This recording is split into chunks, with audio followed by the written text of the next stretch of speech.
Cara, eu sabia que eu poderia não ganhar, tá ligado? Agora, quinto lugar, velho, pelo amor de Deus. Por isso que eu não troco minhas férias pra jogar essa bosta. E digo mais, Dembélé, aí é loucura.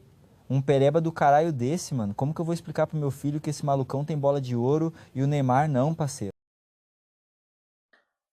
Rafinha kap pale.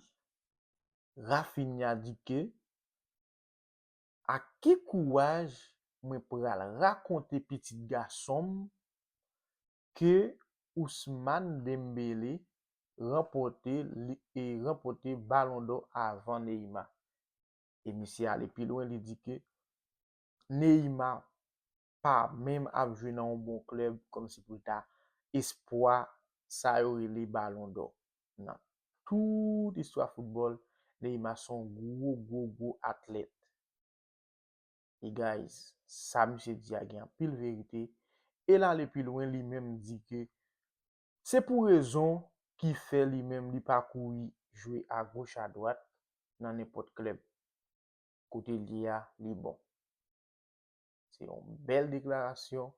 Et guys, mwen souhaite kom si Neymar bon, kom ke.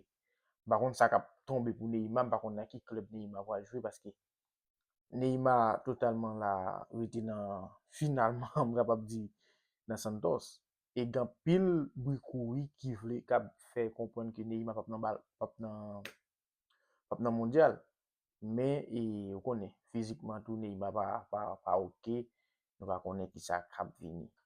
Alors, pas de jamais penser Rafinha a gagné tout l'amour ça pour Neymar. Yeah, réellement, pas de jamais penser comme ça. Alors, guys, pas oublier, abonner, partager, like, et n'a tourner pour l'autre vidéo. Aye.